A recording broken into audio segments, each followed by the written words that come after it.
Hello, I'm Oscar. For this project, Andy and I will interview each other in regard to our Unit 3 papers revolving around Chicanx and Latinx identities. I will start by introducing Andy's biography. Andy is a junior at Cal State Fullerton who is majoring in computer science. He is a first generation college student to immigrant parents. He is very passionate about his studies and hopes he can work as a video game programmer in the future.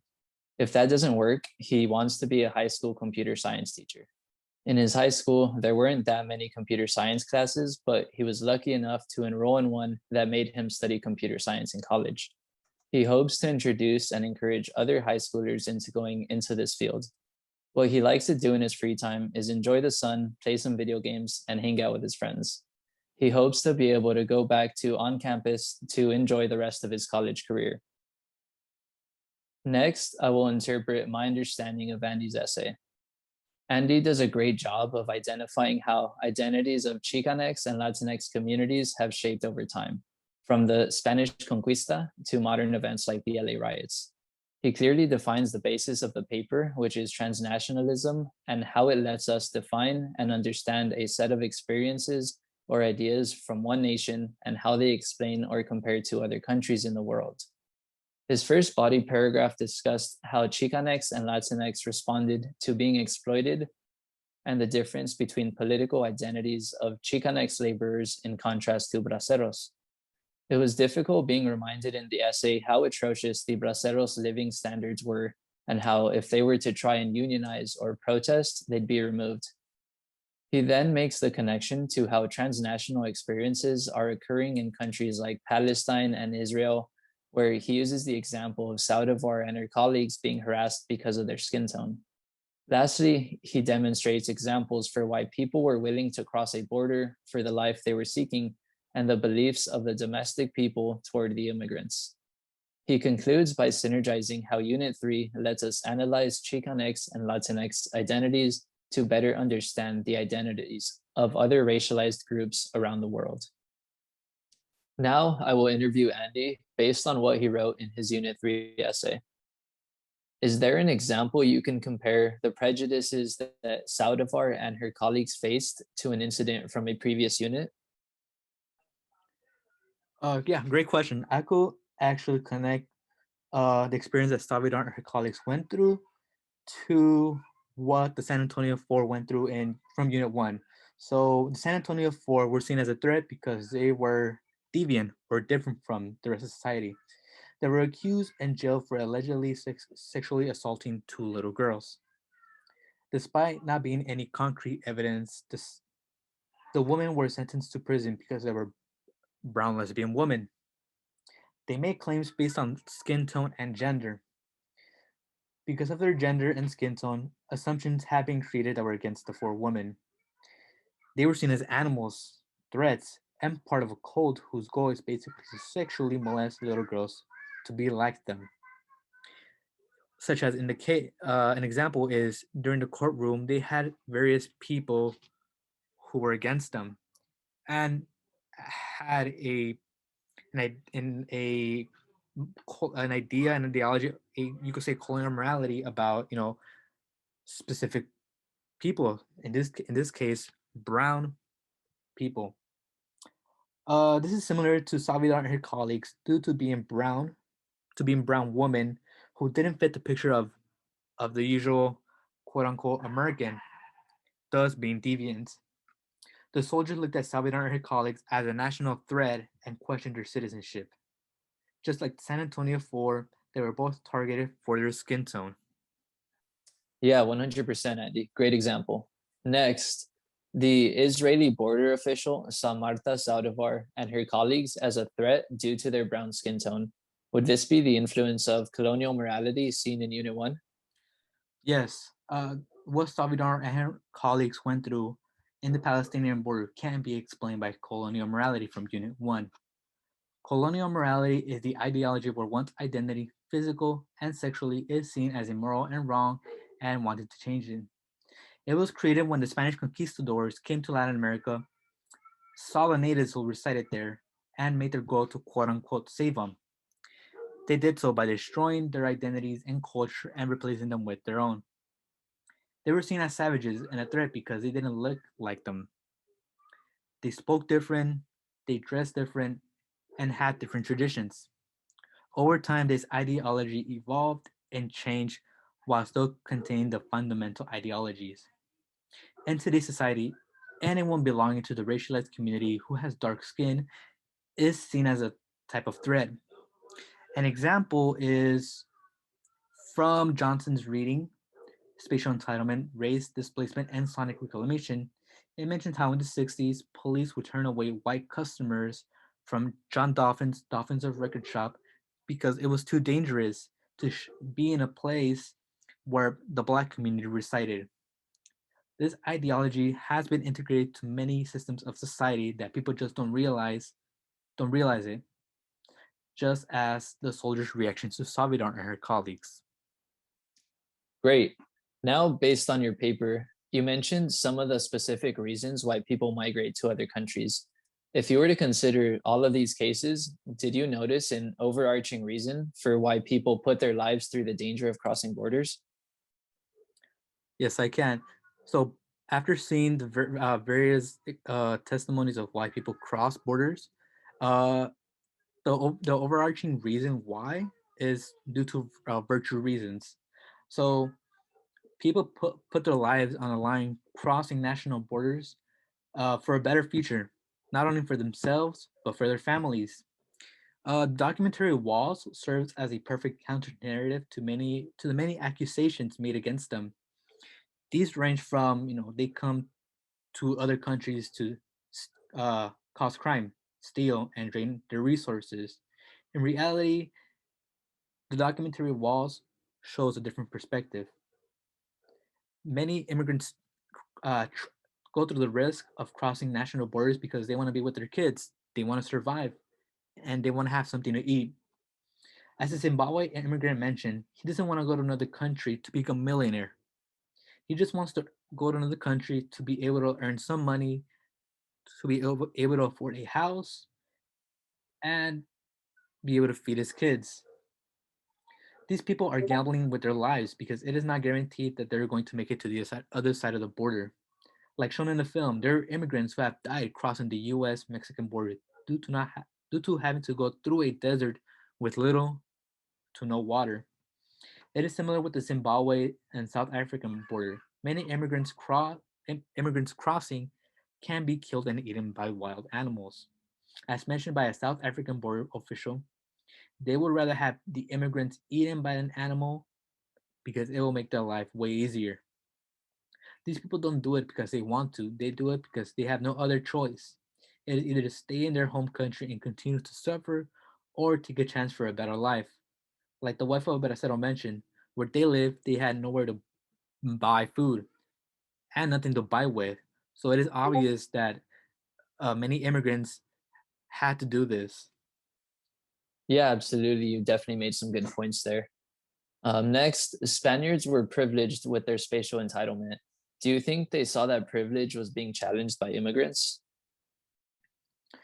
Of course, I think they felt their privilege challenged. As shown in the film Walls, Spaniards were upset that immigrants are coming over, and especially since their own government was helping in some type of way. The Spanish residents felt jealous that their government was helping others, especially immigrants. One person even mentioned, "What about us?" They are expressing their privilege by being upset that their privilege is not being acknowledged at all times. Like even though they have all the essentials and luxuries of having clothes, food, a roof over their head, and being able to come together, they make themselves the victim. It can be seen in the real world today, such as with the group All Lives Matter, which, by the way, isn't even an official organization composed of white folks. They make a whole deal and commotion about how they're being discriminated and oppressed, just as mentioned, because they feel that their privilege is not being acknowledged at all times. In the context of today, the people from this group have the luxury of being able to walk, socialize, and be themselves out in society without the worries of having a target in their back, compared to compared to the black community who are often targeted by white folks police for what? Just for being themselves. They see their skin tone more of a threat than treating them as actual people. Yeah, 100%. Next, at the bottom of the first paragraph on page 2, you wrote, the Bracero program was another method of slavery that took advantage of those who were desperate. In what ways would you compare the Bracero program to slavery in the US South? Okay, so the Bracero program can be seen as another way of slavery through the treatment that the Braceros went through.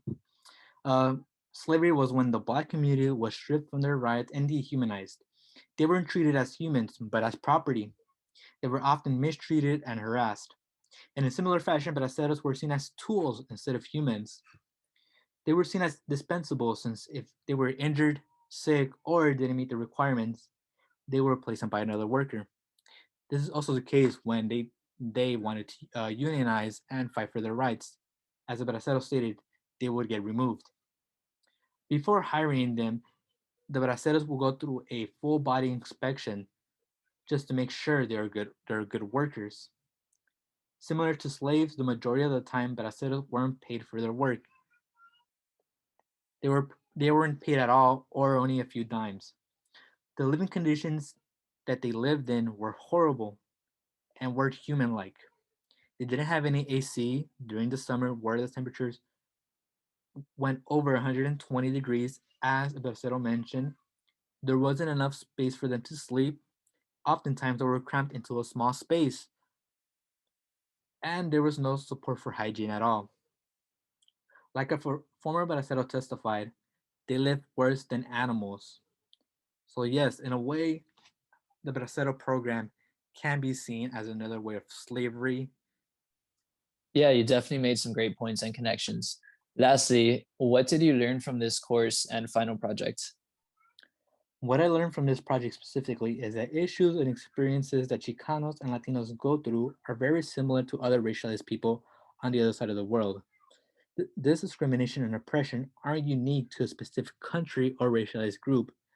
This project helped me extend my understanding and gave me different points of view on what other racialized groups go through.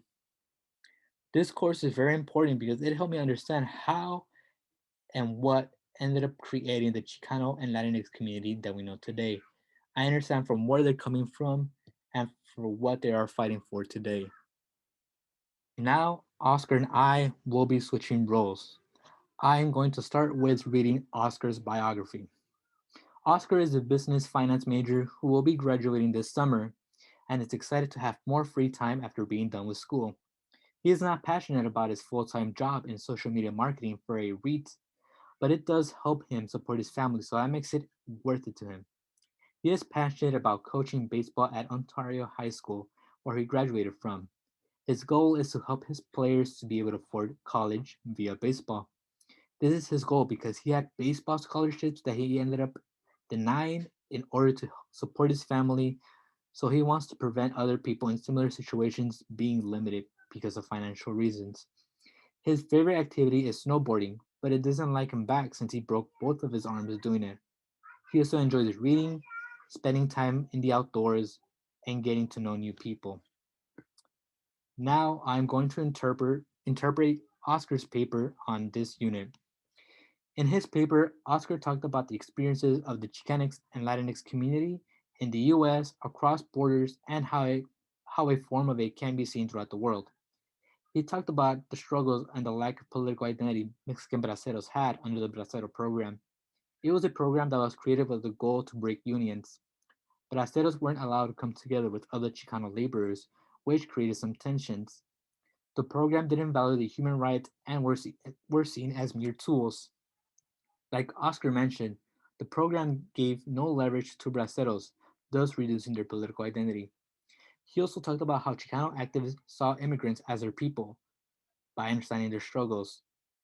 Activists understood that they weren't against a system that oppresses immigrants, but a system that oppresses people of color. Lastly, Oscar discussed how the Chicanx and Palestinians had a very similar identity. They both didn't have spatial entitlement in neighboring countries and went through various counts of oppression and discrimination. Because of this, both groups were seen as a threat because of their skin tone. Now, I'm going to ask Oscar a series of questions based off his paper. First question, Oscar, how would you compare the Bracero program to a deviance found in Unit 1? Great question. From Unit 1, I would compare the Bracero program to what we saw in the film I Dream in Another Language. In this film, we see Sauro, a native to the land who never learned the language and religion of the Spanish. And the worst aspect of this deviance is that he's homosexual. And because of this, he is seen as a deviant. A deviant is just someone who isn't conformed to the established norm. Because of this deviance, the community determined that Isauro isn't worthy of basic human respect. He's a deviant, so he's subhuman. In the movie, one girl even compares him to something like a little animal. Isauro is ridiculed, given nicknames like El Indio Loco, and bullied when out in public. In essence, he just isn't respected as a person. In the same way that braceros weren't respected as human beings at all either, because they were seen as deviants, which they were seen as deviants because they were foreign people from a foreign country who likely couldn't speak much or any English. They weren't adapted to the culture and norms of America. They were literally just there to improve the profits of American farmland owners. So they were seen as subhumans to their employers, America, and even Mexican officials.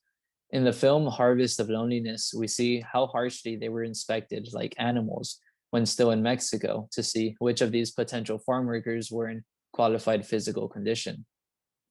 After all, that's all they were seen as potential cheap labor, tools for American farm owners to use at their disposal to bust unions and protest from Chicanx laborers who were fighting for better working conditions.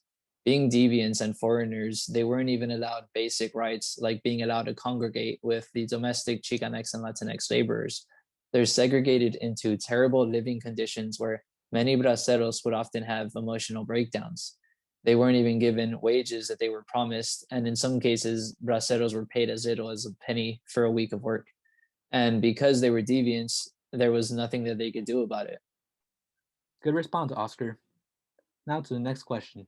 In page 3, you mentioned how the Israeli soldier harassed Saldivar and her colleagues. Can the soldier's reaction be explained by spatial entitlement from Unit 2? Yeah, absolutely. The Israeli soldiers' harassment and racist actions could be explained by spatial entitlement. Spatial entitlement is the idea that a people has the right and ability to safely congregate in a space where they can be not only free of racial harassment, but a place where a people of a certain race can express and celebrate the fruits of their culture openly. So, for example, when the Israeli soldiers saw a different people, which in this case was Saldivar and her colleagues, who were only there for work, he felt almost as if he was threatened. He felt this threat because Saldivar and her colleagues were people of color. And because this, the Israeli soldier felt entitled to this new space, which he emigrated to. This entitlement led him to begin harassing Saldivar and her colleagues. When Saldivar's taxi driver told the Israeli soldier that Saldivar and her colleagues were American, the soldier asked if they were American American or Arab American. Because of what he accepted in his spatial entitlement was, which was presumably limited and exclusionary to people of color. He didn't care that they were only Americans, but what type of Americans, as his spatial entitlement only welcomed white American Americans. Ultimately, he wanted to make Saldivar and her colleagues feel like they weren't welcome to this space, to deter them from wanting to be in the space to which he felt entitled to again. Similar to the Spanish family we saw in the documentary Walls, the residents of Spain, like the Israeli soldier, were prejudiced to outsiders or people who they didn't consider like them, and ultimately did not welcome them in their spatial entitlement. You had some really interesting points there, Oscar. So, after reading your paper, how would a modern day Bracero program look like? Yeah, great question, Andy. So to me, a modern day Bracero program looks like what we're seeing right now in jobs that are being sent overseas to countries that have no minimum wage, no unions, workers' rights, or representations for their employees. Thus, these employees are paid very low wages that nobody can actually live on. Like the braceros are placed in cruel working conditions. There are people who, like the braceros, also don't have options to deny these terribly paying jobs with slave like working conditions. They're also similar to the Bracero program in the sense that they're also being employed by American companies. Companies like Apple and Nike have received a lot of negative attention as a result of being caught exploiting children and cheap labor in foreign countries. It's getting worse in some ways too. Sure, they aren't importing these employees in from other countries anymore, but now they're even going after children for their labor or whatever cheap labor they can find in poor countries. And these working conditions are also in dangerous and miserable conditions that violate not only international labor laws, but American labor laws as well. I remember reading at one point how Apple literally set up safety nets outside of building windows to prevent these overseas employees from jumping out of the buildings and killing themselves. Like, what kind of dystopia are these people living in where suicide becomes an option as a result of this exploitative American profit making machine? Another way these offshore jobs are similar to the Bracero program is that the governments of the employees are on the side of the oppressive American employers. The Mexican officials would tell the Braceros that they're representing Mexico, so go be a good laborer. Don't protest or try to unionize because the Mexican government is benefiting from their labor as well, so they don't care for these exploited workers. Similarly, the governments of the employees overseas don't care that their people and children are being exploited at impoverished wages. They just care that big American money is entering their country. That was a good response, Oscar. Now, in page 2, you mentioned how Chicano activists consider Mexican immigrants their people and fought for them. What other racialized groups of people would support each other in a similar way? Great question. First, it's important to clarify why I believe Chicanx and Latinx activists considered the Mexican immigrants coming to America as their people, and thus chose to fight for them and help protect and establish their rights. The Chicanx and Latinx activists consider the Mexican immigrants as their people because of the Chicanx and Latinx transnational lived experiences. They understand that because they're on different sides of the border, it doesn't mean that now they are different people. They understand why they're coming to America and also how difficult it is to not only cross the border legally or illegally, but to get here, establish themselves, and adapt to this entirely new environment. Similarly, like with what we read in Unit 3, with Palestinians experiencing the same oppressive acts that Mexicans are experiencing at the US Mexico border, we know that other races and people are experiencing similar situations where they are just as supportive to people from their homelands as the Mexican activists were to the Mexican immigrants. The most clear way to identify this in California is cities where the larger proportion of the population is of the same race. Where I live in Ontario, it really wasn't that culturally different from Mexico. Most of the stores have people who speak fluent Spanish, restaurant menus were in Spanish, and a lot of similar things that you would find in Mexico were here in Ontario. Similarly, like in other cities like Roland Heights, a city I used to go to often and play baseball, I noticed that a lot of store signs, restaurant menus, and people were Asian and Asian speaking.